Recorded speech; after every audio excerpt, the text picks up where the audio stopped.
A fair thought would be to start off with a fairly cheap country for our first trip, especially since we've never done anything like this before. Filming ourselves, speaking a different language, teaching Alex how to use a camera, and at the same time figuring out how to tell you guys an interesting story. But nope, that's not what happened. Instead, we ended up in probably the most expensive country we've ever visited. And honestly, I get it. Living in this real-life postcard, it makes sense that it wouldn't come cheap. But what the fuck, we're going all in for you guys. Welcome to Switzerland.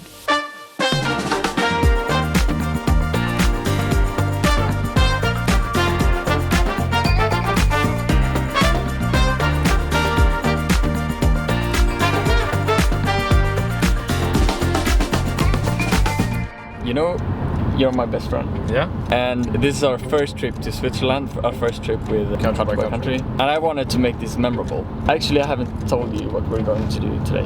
Okay. And? I have booked a heli ride. Really? For real? Yeah, for real. Oh my god, that's so fucking crazy. For real? Yeah, for real. Alltså du driver inte? No. Okay, yeah.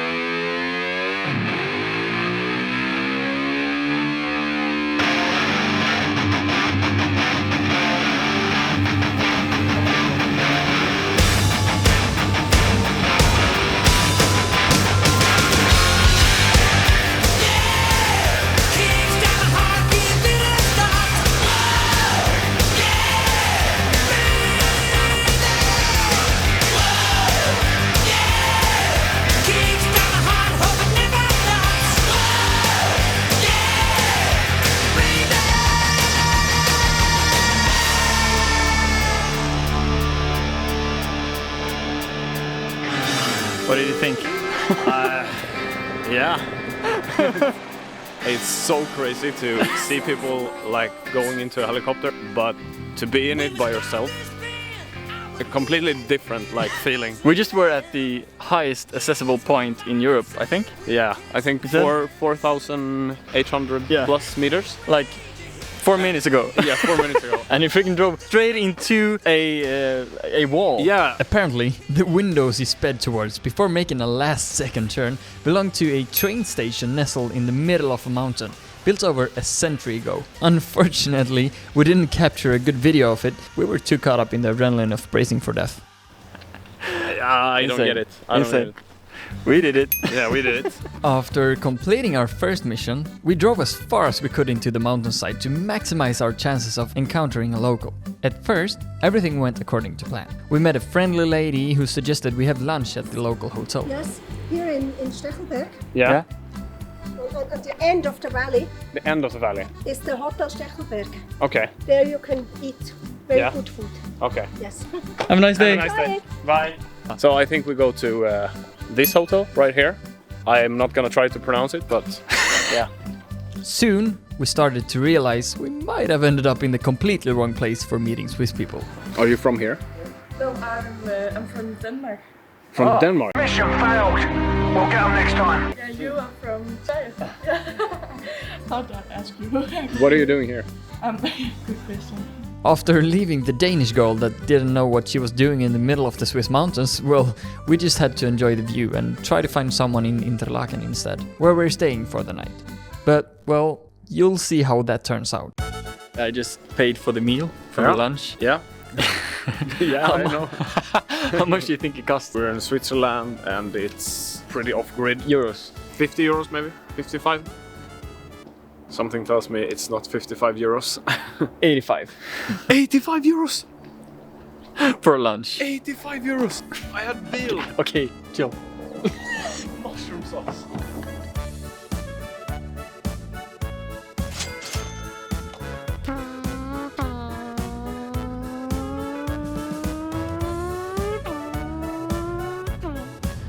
No, drive safe. Okay, so we just saw something, turned around the car. The famous the cheese vending machine. Let's check it out. No, but we have There to it buy. is. We have to buy cheese.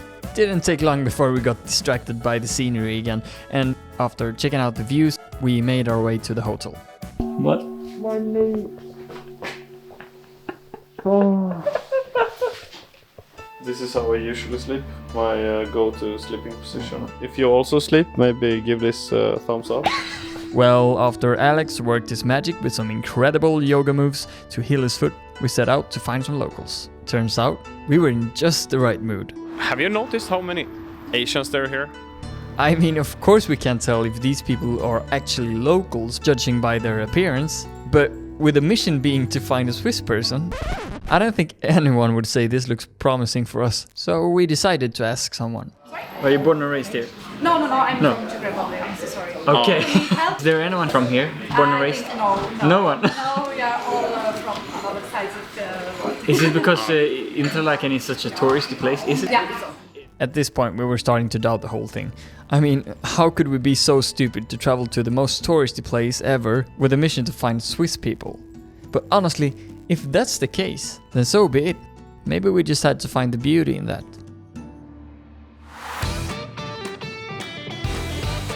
Finally, we found this local bar. Funny enough, it had the same owner as the only bar we had been to before. And the owner's lovely wife, ironically from the Philippines, gave us some free tacos before telling us it's such a local bar, 98% of the people who come here are locals. We had hit the jackpot. Mainly it's very intimate. Like I said, almost every day we have the same people. The people in Switzerland or in Interlaken, do they mostly go to a bar every day, like in Ireland and It's a lifestyle. You told me you were born here. Yes, born and raised here, and then went to the States. Interlaken. Yeah, We've been here for maybe since 12 o'clock. Okay. Just going around trying to talk to people. No one's from here. Yeah, well, no, it's strange. Has it always been like a touristy place, Interlaken? Interlaken, yes. Yes. But what's like the best thing living in Switzerland? Because you moved back, obviously. Why did you move back? Because I only the Bernese Overland right here. Oh, really? Otherwise, I would go to Zurich or Bern. So. I like the people, I like the mountains, I like the diversity. I mean, everything is on small places. You got the mountains, skiing, a lot of outdoors activities. Yeah. People, I think one of the key things is the people are still pretty humble and outdoor. You know, if you have a Mercedes or if you have a gold Rolex or so, who cares? No. People don't care about this. If you climb the big mountain, if you go and climb the Eiger, you did? Good, wow, cool. You did? Well, you should. You know, that's more the conversation. Yeah. In many places, extreme tourism can take the charm away. But after chatting with the bar owner, we realized the diversity it brings actually sounds like a lot of fun.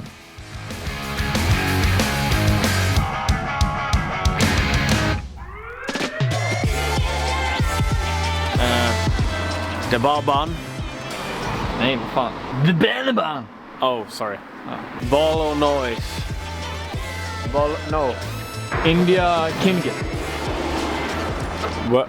Optiker. After nailing the pronunciation of every sign in the city, we met two Americans at a bar who needed some help with their Swedish pronunciation before we went to bed. It's the Jarno. Wait, one more time. It's the...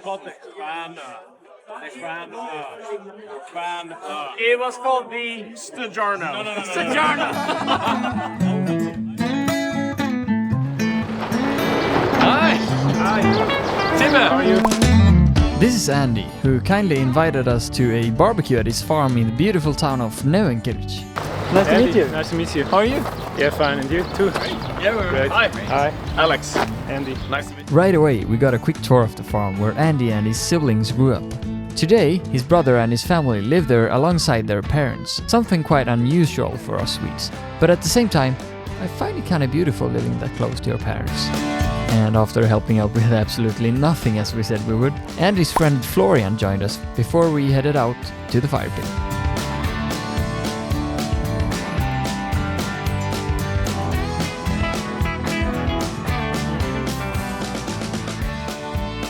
Yeah, we're gonna make the, as you say in Sweden, pinnbröd, stick bread, or bread, no, not breadsticks, but stick bread. Bread on a stick. Bread on a stick.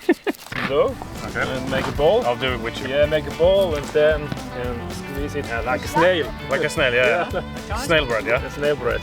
It's good, yeah. Yeah? He's lying. Oh, it's really good. First. What do you think about this? Looks nice, yeah. Also snail bread. Normally, I don't even like hot dogs, but I must say, Swiss servela, that's my thing.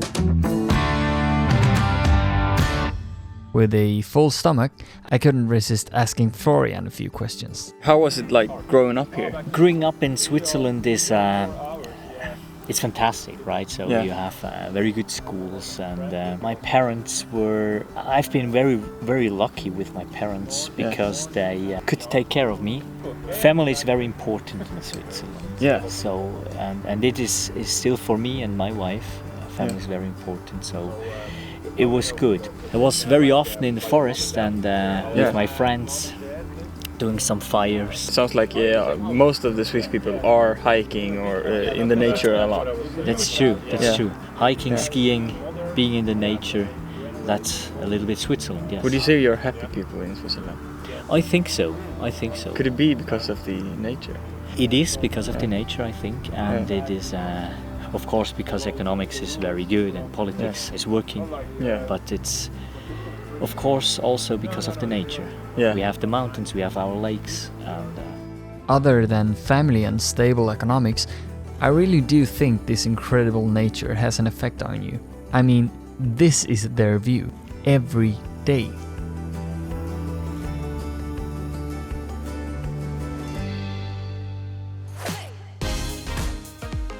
Called the Djungelvrål. Djungelvrål. Djungelvrål. Yeah, very good pronunciation. Jungle roar. Okay.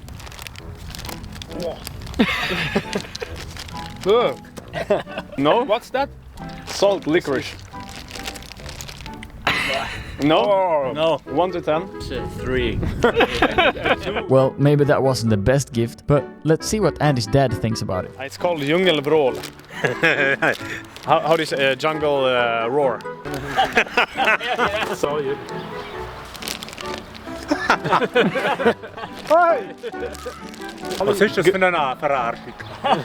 What did you say? Thank you so much. Thank you so much. Have a nice day. See you guys. Cheers.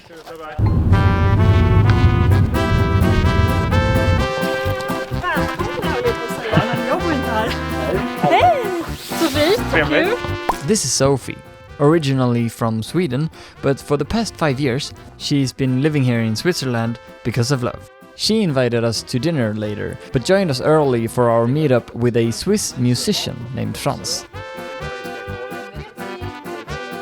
And this is Franz, probably the most Swiss guy we'll ever meet. Nice to meet you, Sophie. Hello, Alex. Alex, okay. Nice to meet you. Even though Franz had a tight schedule, he began teaching us everything he knew about geography, sales, the metal industry, packaging, the World War II, culture, traditions, until, out of nowhere, his friend interrupted by starting to play the accordion. Yeah, Japan, Turkey, Ankara, Dubai.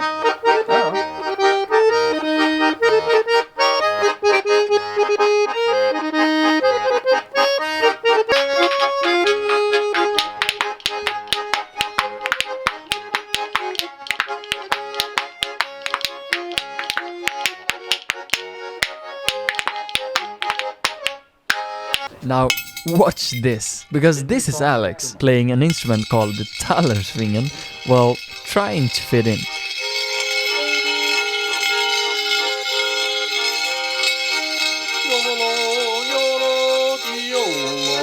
Let's do it. Make the yodel together with me. Okay.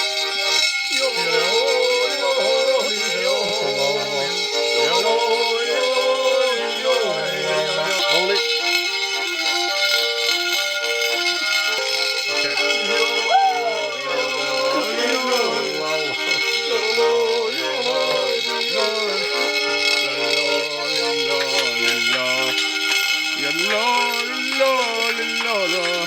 I don't know the lyrics. You forgot the word, you know.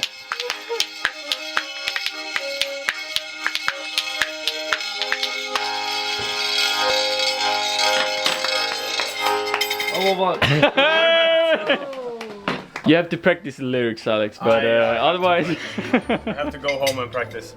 All of a sudden, Franz's wife came out the door with possibly the biggest icon of Switzerland, the Alphorn.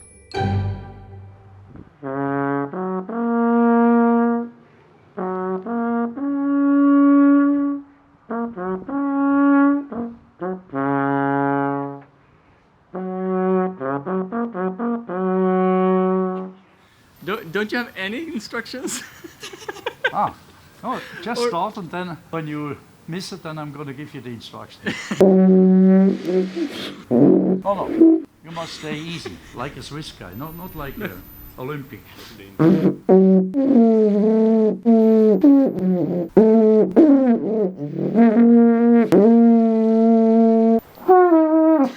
Oh, That was a good one. that's very good.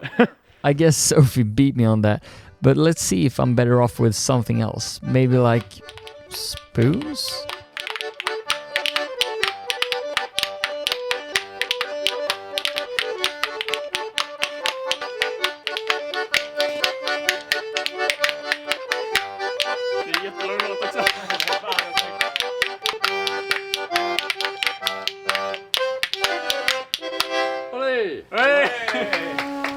Shit.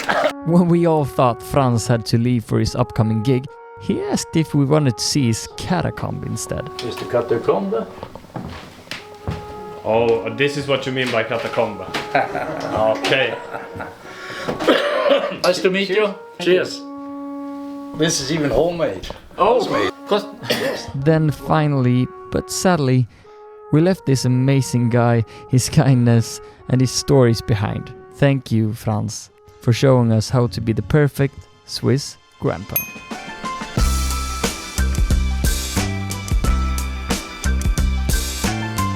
What are we shopping for? We're shopping for alcohol, potatoes, we need those. Yeah. Crucial if you're gonna have raclette. Milk. Milk. That's it. That.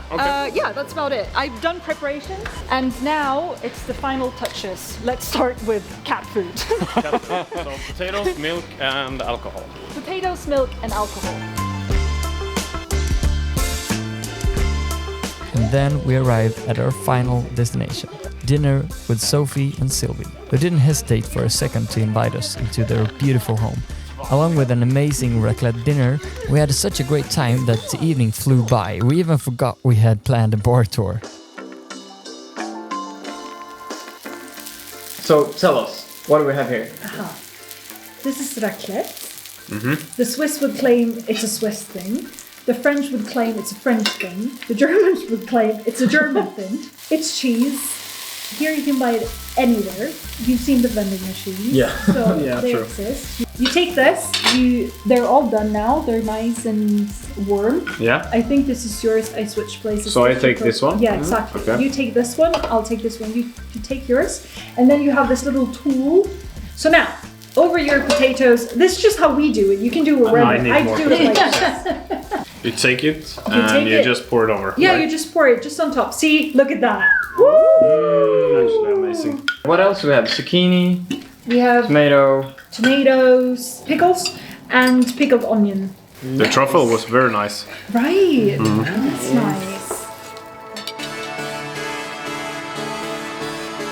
Vad är det bästa med Schweiz då? Du är centralt och du är väldigt snabb överallt. Alltså vi har ju en kvart 20 minuter till Tyskland härifrån. Från Basel kommer du direkt över till Frankrike till exempel. 10 minuter till flygplatsen. Du är centralt i Europa. Vi har tre plus timmar till italienska gränsen. Och hela systemet, alltså vi har det bra också ekonomiskt liksom. Jag känner mig mycket tryggare att gå på gator här än vad jag känner mig trygg att gå på gator i Sverige. Och det är ändå landet som är mitt hemland. Ja. Och jag tycker också hela systemet är tryggt liksom. Alltså, Men för att det är det. alltså ibland är det lite nackdel för det är så mycket som är strikt liksom. Alltså, Det är också väldigt långsamt, väldigt manuellt och väldigt konservativt. Precis, och du måste passa in i systemet. Speaking of fitting into the system, just 4 years ago, the system didn't allow Sylvie and Sophie to get married. In fact, back then, they were kind of celebrities in a campaign pushing for same-sex marriage in Switzerland. But now that it's been 4 years since Switzerland finally legalized it, the question is, what's life really like for a lesbian couple living there in 2025? Jättestor skillnad också vad folk runt om tycker. Ja. Alltså i Sverige är det ingen som kollar liksom. Glance at you like from behind. Yeah. But people look. Do they still look? Yeah. People are talking, and if anything, the legalization of this started a topic of conversation that became more normalized. Still a problem. It takes time now. It takes time, but is it going in the right direction or not? Yes. Despite the deeply rooted conservatism in Switzerland, what touched us the most was the way Sophie and Sylvie embraced life with joy and laughter. Beyond their fight for equal rights, we learned off camera that they've been through a lot, and yet they still keep smiling and spread happiness around themselves. And that's inspiring. In total, we had an amazing first trip, even though we only got to be in this postcard of a country for 2 days. Switzerland seems to be a safe place where people live their lives in peace and have for a long time. And one thing that pretty much everyone was talking about was the nature. Maybe that's the key to happiness. Anyways, thank you so much for joining the journey. See you in the next one.